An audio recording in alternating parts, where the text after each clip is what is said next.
Unless you've been living under a rock, you've probably heard about the keto diet. What I'm finding is that a lot of people are jumping on this keto diet, or they're very interested in it, but they have no idea what it's all about. First off, you should know that everything starts with calories. Calories is your energy.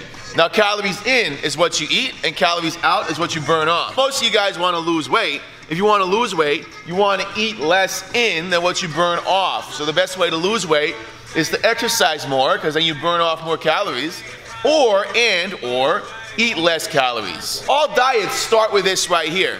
And then after that, every diet manipulates their macros. Your calories can only have 3 macros, and they are your carbs, there's protein, and there's fat. That's it. That's all there is. So together, the carbs, proteins, and fats should be 100%. Before we go any further, you should know that carbs are designed to give you energy, protein rebuilds your muscle, and fat regulates your hormones. So you need all 3. That's why with a regular diet, the diet that the FDA recommends, the Food and Drug Administration, they recommend this ratio of proteins, carbs, and fat. So it's 50% carbs, 30% protein, and 20% fat. That is like the basic American diet. If you are active and you are lean, then you can totally get away with this. With your activity level, you're gonna burn off those carbs, and when you're lean, your body is more able to handle carbs and use them as fuel instead of store them as fat. Now the next one that got popular a couple years ago is the paleo diet.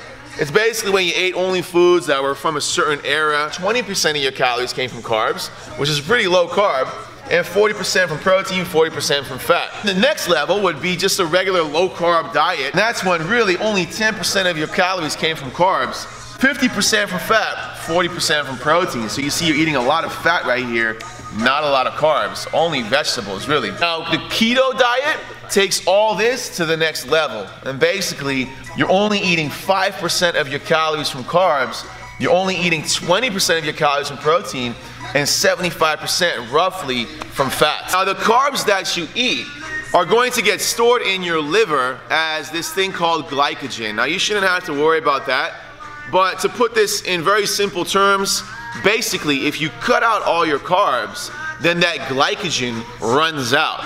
So basically your energy runs out. So your body's going to look for alternate ways to get energy, and it's going to burn fat cells in order to give you that energy. Now the upside of this is that you might lose a lot of fat. And I'm saying the word might because I'll come back to that at the end of this video. The downsides is that most people have reported that when they start this keto diet, for the first week or so, they're gonna go through this thing called the keto flu.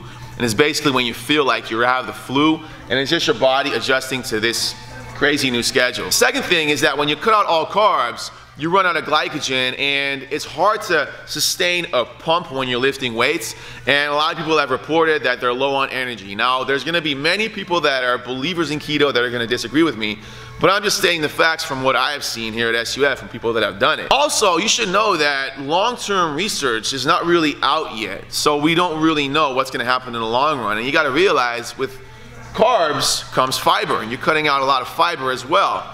A lot of people that are on keto, they need to take supplements in order to get their fiber in order to have proper bowel movements. But if you ask me, just from my experience, the biggest downside is it doesn't work for everybody. And we have had people go on it. We have had many of our elite clients try it.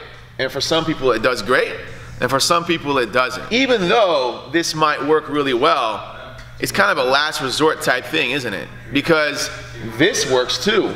This works too. Even this works. Because you know what the number one thing is that will work for you is the C word, consistency. If you're watching this video and you haven't started the keto diet yet, but you're thinking about it, but because you want fast results, look at all this, take this into consideration, and ask yourself just one question.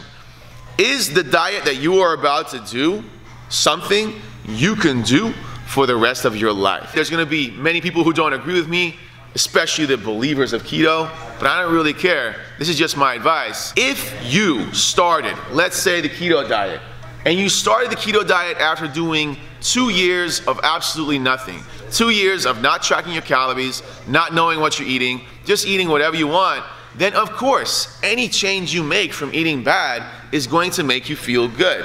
but you could have felt good with this, this, or this as well. So I want you to realize it may not be because of the diet you're doing. It may just be because you're being consistent with it. How are you going to eat good for the rest of your life if you don't have to restrict yourself from something? Personally, I prefer the regular approach. And then just track your calories.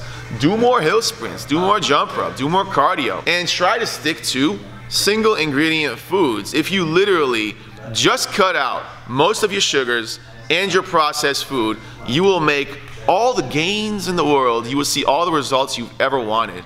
Because, you know, if somebody were to tell me, hey, you can't have sweet potatoes for the rest of your life anymore, oh, I want my sweet potatoes.